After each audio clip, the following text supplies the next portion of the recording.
മസാല അരി വെച്ചിട്ടാണ് നമ്മൾ ഇന്നത്തെ സ്പെഷ്യൽ ബിരിയാണി ഉണ്ടാക്കാൻ പോണത്. അപ്പോൾ പറഞ്ഞ മാതിരി റോസ് ബ്രാൻഡ് റൈസ് ആണ് കേട്ടോ ഇന്നത്തെ നമ്മുടെ താരം. അപ്പോൾ റോസ് ബിരിയാണി അരി വെച്ചിട്ടുള്ളൊരു കിഡിലോസ്കി ബിരിയാണിയാണ് നമ്മൾ ഇന്ന് ഉണ്ടാക്കി കാണിച്ചു തരാൻ വേണ്ടി പോണത്. നമ്മുടെ ഇൻട്രോ ഒക്കെ എടുത്ത് അവിടെ ചെന്നപ്പോഴേക്കും നമ്മുടെ ഷെഫ് അത്യാവശ്യം പരിപാടികളൊക്കെ സ്റ്റാർട്ട് ചെയ്തിട്ടുണ്ടായിരുന്നു. നമ്മുടെ ചിക്കനൊക്കെ ഇവിടെ വറുത്ത് റെഡിയാക്കി വെച്ചിട്ടുണ്ടായിരുന്നു. അതേപോലെ മസാലൊക്കെ ഉള്ള ഇഞ്ചി വെളുത്തുള്ളിയൊക്കെ അവിടെ എണ്ണയിലിട്ട് അങ്ങ് വഴട്ടിക്കൊണ്ടിരിക്കുമായിരുന്നു. അത്യാവശ്യം നല്ല രീതിയിൽ വഴണ്ട് വന്ന് കഴിഞ്ഞപ്പോഴേക്കും ഷെഫ് അടുത്തതായിട്ട് ഇട്ടത് വട്ടത്തിലരിഞ്ഞ് വെച്ചിരിക്കുന്ന തക്കാളിയാണ് കേട്ടോ. ഈ തക്കാളി നല്ലതായിട്ട് നമ്മൾ ഇളക്കി നന്നായിട്ട് നല്ലൊരു പേസ്റ്റ് പരുവത്തിലായി കഴിഞ്ഞതിന് ശേഷമാണ് നമ്മൾ പൊടികളിട്ട് തുടങ്ങി കേട്ടോ.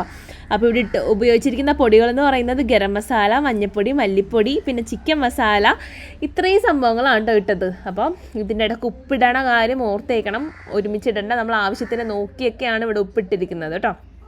ഇതെല്ലാം കൂടിയിട്ട് നല്ലതായിട്ട് വഴട്ടി എടുത്ത് കണ്ടോ, നമുക്ക് കാണുമ്പോൾ തന്നെ നല്ല പേസ്റ്റ് മാതിരി ഇരിക്കുവാണ്.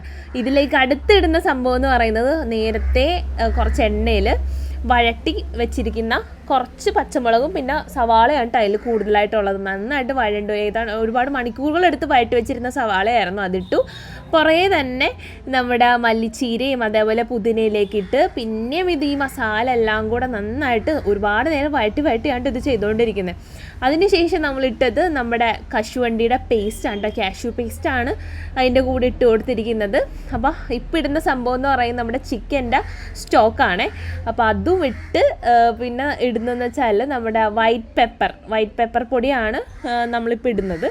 അതും ഇട്ട് അതിൻ്റെ പുറകെ തന്നെ ഇടുന്നതെന്ന് വെച്ചാൽ കസ്തൂരി മേത്തി ഉണ്ടല്ലോ, അതാണ് ഇടുന്നത്. ഇതൊക്കെ ഇട്ട് പിന്നെയും നമ്മൾ നന്നായിട്ട് ഇതിനെ വഴട്ടി എടുക്കുവാണേ. അതിന് ശേഷം നമ്മൾ ഒഴിക്കുന്നത് വെച്ചാൽ തൈരാണ്. ഇതൊക്കെ കഴിഞ്ഞ് നമ്മുടെ മസാല റെഡി ആയപ്പോഴേക്കും നമ്മുടെ വറുത്ത് വെച്ചിരിക്കുന്ന ചിക്കൻ പീസുകളാണ് കേട്ടോ ഇതിലേക്ക് ഇടുന്നത്. അറൗണ്ട് ഒരു 125 പേർക്കുള്ള ബിരിയാണിയാണ് നമ്മളിവിടെ ഉണ്ടാക്കുന്നത്. അപ്പോൾ അതിന് ഒത്ത ചിക്കനൊക്കെ നമ്മൾ ഇതിലേക്ക് ഇട്ടിട്ടുണ്ട്. ഇതൊക്കെ നന്നായിട്ടൊന്ന് മിക്സ് ചെയ്ത് വന്നു കഴിഞ്ഞപ്പോഴേക്കും നമ്മുടെ ബിരിയാണിയുടെ മസാല നമ്മളിവിടെ അറൗണ്ട് ഏകദേശമൊക്കെ റെഡിയാക്കി വെച്ചിട്ടുണ്ട്. ഇനി അടുത്ത നമ്മുടെ പരിപാടി എന്ന് പറയുന്നത് അരി വേവിച്ചെടുക്കുക എന്നുള്ളൊരു പരിപാടിയാണ് കേട്ടോ. അപ്പോൾ അതിനായിട്ട് നമ്മളിവിടെ റോസ് ബ്രാൻ അരിയാണ് ഉപയോഗിക്കുന്നത്. അപ്പോൾ ആ ചെമ്പ് വെച്ചു, അതിലേക്ക് നമ്മൾ നെയ്യിട്ടു, എണ്ണ ഒഴിച്ചു, പിന്നെ ജീരകം ഇടുന്നുണ്ട്, പിന്നെ നമ്മൾ കുറച്ച് മസാല, അതായത് ഏലക്ക, പട്ട, അങ്ങനത്തെ സംഭവങ്ങളൊക്കെ നമ്മളിട്ടു. അതിൻ്റെ പുറകെ കുറച്ച് സവാള കൂടി ഇട്ട് വഴറ്റുന്നുണ്ട് കേട്ടോ. അതിന് ശേഷം പിന്നെ ഇട്ടിരിക്കുന്നത് ക്യാരറ്റാണ്. ക്യാരറ്റ് ഇട്ടൊരു ഇത്തിരി കഴിഞ്ഞപ്പോൾ തന്നെ നമ്മൾ പൈനാപ്പിളും അരിഞ്ഞ് വെച്ചിരിക്കുന്നത് ഇടുന്നുണ്ട്. ഇതൊക്കെ ഇട്ട് ഒന്നുകൂടെ നന്നായിട്ടൊന്ന് വഴട്ടി വന്നു. അതിൻ്റെ ഇടയ്ക്ക് നമ്മൾ ആവശ്യത്തിന് ഉപ്പിടുന്ന കാര്യം ഒന്ന് ഓർത്തേക്കുക. പിന്നെ നമ്മളിവിടെ ഇടുന്നതെന്ന് വെച്ചാൽ ഇഞ്ചിൻ്റെയും വെളുത്തുള്ളിയുടെയൊക്കെ പേസ്റ്റാണ്. അതും ആവശ്യത്തിന് നമ്മൾ ഇട്ടതിന് ശേഷം അതുകൂടെ ആ ഒരു പച്ചപ്പ് മാറാൻ വേണ്ടിയിട്ട് നല്ലതായിട്ടൊന്ന് വഴട്ടിയെടുക്കുവാണേ. അതുകൂടെ വഴട്ടിയെടുത്തതിന് ശേഷം പിന്നെ നമ്മൾ നേരത്തെ ഇട്ട മാതിരി കുറച്ച് പുതിനയില, മല്ലിയില അതൊക്കെയാണ് ഇടുന്നത്. പിന്നെ നമ്മുടെ അരിയുടെ ക്വാണ്ടിറ്റി അനുസരിച്ചുള്ള വെള്ളം ഇട്ടു, ഉപ്പൊക്കെ ഇട്ടു.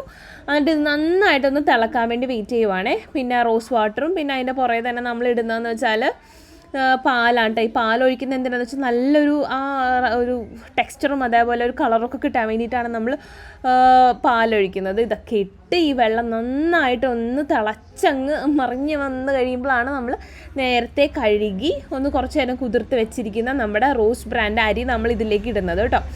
അരി ഇട്ടു, നന്നായിട്ടൊന്ന് തിളച്ചതിന് ശേഷം നമ്മളൊന്ന് മൂടി വെച്ചിട്ട് നമ്മൾ വറ്റിച്ചെടുക്കുകയാണ് കേട്ടോ ചെയ്യുന്നത്. അങ്ങനെ അതൊന്ന് റെഡിയായി കഴിഞ്ഞപ്പോഴേക്കും നമ്മൾ അടുത്ത പരിപാടി എന്ന് പറയുന്നത് ദമ്മിടലാണേ. പറയുമ്പോൾ തന്നെ കൊതി വരുക. നമ്മുടെ റൈസ് ഇവിടെ റെഡി ആയിട്ടുണ്ട്, അതേപോലെ നമ്മുടെ ചിക്കൻ മസാല അവിടെ റെഡി ആയിട്ടിരിക്കുക. ഇനി ഒരു ലെയർ ചിക്കൻ നമ്മൾ അടിയിലിട്ട് അതിൻ്റെ പുറകെ തന്നെ വാഴയിലേക്ക് ഇട്ടിട്ട് അതിൻ്റെ പുറത്തേക്കാണ് നമ്മൾ റൈസ് ഇടുന്നത് കേട്ടോ. റൈസും പിന്നെ നമ്മുടെ വറുത്ത് വെച്ചിരിക്കുന്ന കശുവണ്ടി, സവാള അതൊക്കെ ഇട്ട് പിന്നെ മഞ്ഞൾപ്പൊടിയുടെ ഒരു കളറിന് വേണ്ടിയിട്ട് അതിട്ടു. അങ്ങനെ നമ്മൾ ഒരു ലെയർ ചെയ്ത് നമ്മുടെ ദം ഇവിടെ സെറ്റ് ചെയ്യുവാണ് കേട്ടോ. സത്യം പറഞ്ഞാൽ ഈ ഒരു സ്റ്റേജ് ആയപ്പോഴേക്കും നമുക്ക് കൊതി അടക്കാൻ വയ്യായിരുന്നു, അതേപോലെ ആയിരുന്നു കേട്ടോ. അവിടെ ഇങ്ങനെ ഫുൾ ഇങ്ങനെ സ്മെല്ലിങ്ങനെ പരന്നുകൊണ്ടിരുന്നേച്ചത്.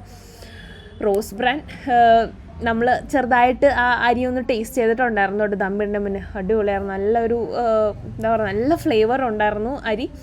ആൻഡ് നെയ്യൊക്കെ ഇട്ട് നമ്മുടെ പുതിനയില, മല്ലിയിലയും അതേപോലെ കശുവണ്ടിയും സവാളയൊക്കെ ഇട്ട് ഫുൾ നമ്മുടെ ദം ഇവിടെ സെറ്റ് ചെയ്തു കേട്ടോ. ഇനി കഴിക്കേണ്ട ഒരു താമസമേ ഉള്ളൂ. നമ്മുടെ ഇവിടെ ബിരിയാണി ഇവിടെ റെഡി ആയിരിക്കുവാണേ. അപ്പോൾ നമ്മുടെ റോസ് ബിരിയാണി റൈസ് പൊളിച്ചിട്ടോ. അടിപൊളിയായിട്ടുണ്ട്, സൂപ്പർ ആയിട്ടുണ്ട് ബിരിയാണി നമ്മുടെ. അപ്പോൾ നെക്സ്റ്റ് ടൈം നിങ്ങൾ ബിരിയാണി ഉണ്ടാക്കുമ്പോഴേക്കും നമ്മുടെ റോസ് ബ്രാൻ അരി തന്നെ യൂസ് ചെയ്തിട്ട് ഉണ്ടാക്കാൻ നോക്കണം കേട്ടോ. എന്നിട്ട് എങ്ങനെയുണ്ട് എന്ന് നമ്മളോട് കമൻസ് ആയിട്ട് പറയാൻ മറക്കരുതേ.